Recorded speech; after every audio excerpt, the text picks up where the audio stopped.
Šeit mēs esam ieradušies uz vienu no mūsu noliktavām, Skandagras, var teikt, galveno minerālmēslu noliktavu Elejā. Un, kā šeit redzams, tad pēc iepriekš runātā pie mums minerālmēsli tiek glabāti tā, kā tam būtu jābūt. Mēs redzam paletes. Kāpēc svarīgas paletes? Jo pārvietošanas procesā vienmēr var rasties kādas mikroplaisiņas, un vienkārši, kaut arī šeit ir asfaltēts laukums, tāpat kaut kāds mitrums var uzsūkties un bojāt šo minerālu mēslu kvalitāti. Un, kā redzams, pārvalks. Kāpēc pārvalks svarīgs?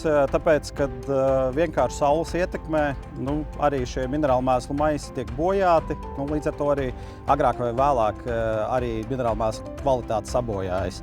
Jo 2 mēneši un ar garantiju šie visi maisi jau būs tā, kad grūti paceļami, būs tiešām ļoti bojāta kvalitāte. Ģird, es domāju, ka tu vari apstiprināt šo? Jā, skatoties pēc šī, piekritīšu Aleksandram, šeit ir ļoti pareizi glabāti minerālmēsli, kā jau teica, apakšā paletes, un es varu redzēt arī, ka šeit ir divas vai pat 2 kārtas izskatās. Ja, un augšā arī palete, kas arī ļoti būtiski. Šajā brīdī varbūt netik būtiski MPK, bet tas, protams, ir, ja ilgtermiņā glabā, tas būtu labākais variants. Bet, ja runājam par slāpekļu saturošiem minerālmēsliem, kas ir NS tips vai tīrais slāpeklis, tad tomēr augšējā daļā būtu iespējams noteikti vajadzīgas paletes. Pa pārvalku piekrīt, mēs runājam, ka jābūt baltam, bet tas šis arī nav. Tas tumšā tipa pārklājas, kas arī ļoti būtiski, kas līdz ar to nesakarst. Un protams, pareizi pieminēja, ka saules iedarbība ir ļoti kritiska un būtiska tīri uz maisa kvalitāti, un tas ir viens no priekšnoteikumiem. Tā kā, ņemot vērā to visu, tad neskatoties uz to, kad ir asfalts, tomēr būtu jābūt paletēm. Un ļoti būtiski arī, skatoties uz zemnieku situāciju, kad kādreiz ir tie noliktavas, jeb tās vietas, kurā vietā tiek glabāti minerālmēsli, ir šķembot virsme, tad tur ļoti būtiski paletes apakšā, ar ko nedaudz zemnieki arī grēko, jo noliekot vienkārši maisu uz tādu, tad no akmeņiem izduroties kaut vai mikroplaisas, un tur jau automātiski aiziet problēma kvalitāte. Tad, kā redzams, principā gan Jāra no savas puses, gan mēs no savas puses darām visu iespējamo, lai šo kvalitāti saglabātu. Bet varbūt ir vēl 3-4 lietas, ko mēs šodien apskatījām, kas ir tās galvenās atgādinājumam, kas būtu jādara, lai šī kvalitāte saglabātos.